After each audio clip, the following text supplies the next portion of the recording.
We see Dragon versus the Holy Knight woman with sharp fangs who wrecks him with a beam. All right, we're getting right into it. So in the previous chapter, we saw that everyone had arrived at God Valley and they were just converging and we were just waiting for the battle to start, and it has. Also, let me just point out that we are going to see fights in this chapter. Obviously, we haven't seen what it looks like yet. It might just be a couple panels of clashes or whatever, or maybe it's not. I'm trying to stay optimistic, believe it or not, but it really does seem like Oda is going to take his time with this God Valley battle / incident. So this woman with the sharp fangs who wrecks him with a beam, we saw her in the previous chapter when the Holy Knights were like finally fully shown, or at least the old guard. We don't know what the current lineup of the Holy Knights are like. But we talked about this woman possibly being like the mother of Killingham because they have like similar teeth, maybe kind of similar faces. I don't know. She also has horns. It could be part of her devil fruit, or she's like part ancient giant or whatever. We still don't really have too much insight into her other than it does appear that she does have a devil fruit ability since she's shooting a beam. Unless she's been augmented by Vegapunk, but I don't think that's started yet at this point, has it? I don't really know the timeline of Vegapunk. And when he started reverse engineering Kizaru's devil fruit, I don't think that's happened yet.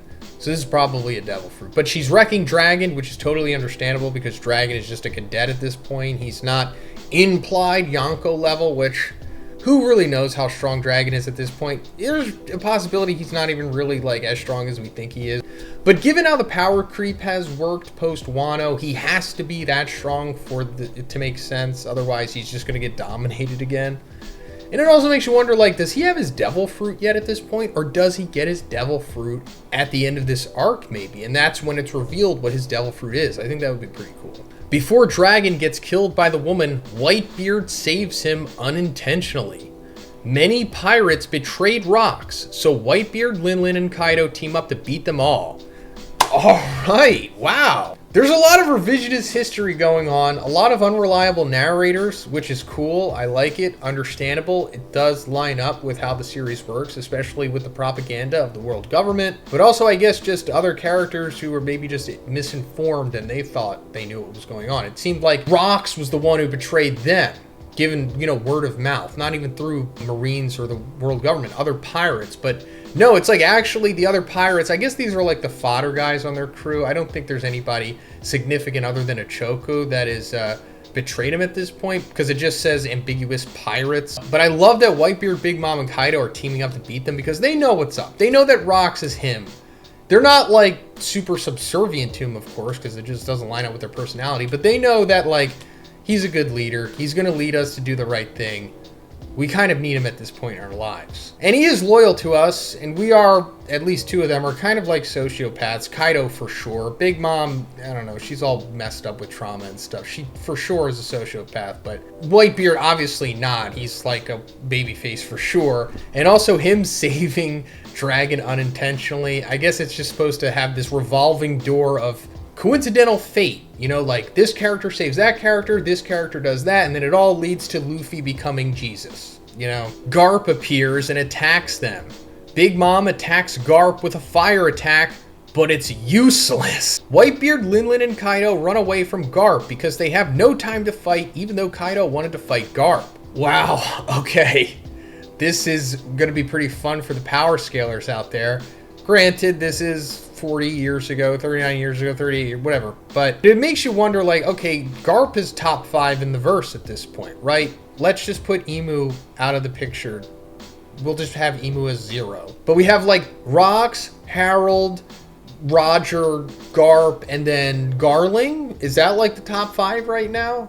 But I like how Kaido, like, wanted to fight Garp. I wish that Oda just drew Kaido getting destroyed by Garp, but I guess he didn't want to downplay him any more than he already has, because Kaido is a complete idiot in this flashback. Like, how does he grow up to be the pseudo-intellectual that he becomes?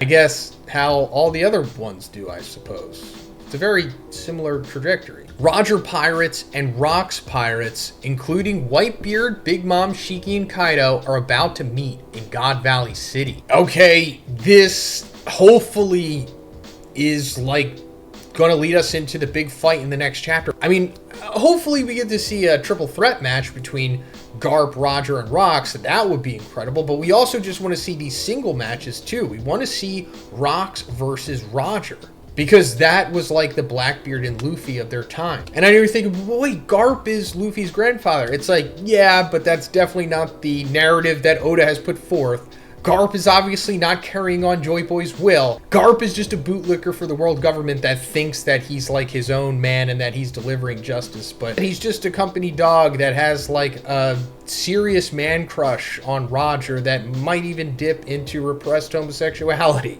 There, I said it. But considering that it's also Whitebeard, Big Mom, and Shakky and Kaido, we might see them also go at the Roger Pirate. Maybe Rayleigh versus Whitebeard and Scopper versus Shakky, maybe? That would be interesting. We're not really getting an update on Rox in this chapter, but we can assume that he for sure is looking for his wife and son, Teach, Blackbeard. Because that's ultimately where this is headed for sure.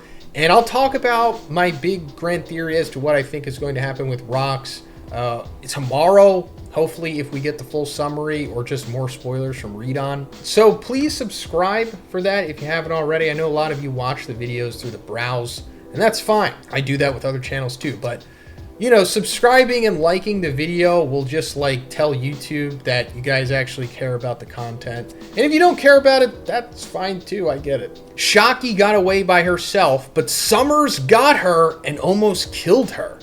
Rayleigh shows up and defeats Summers with a powerful attack.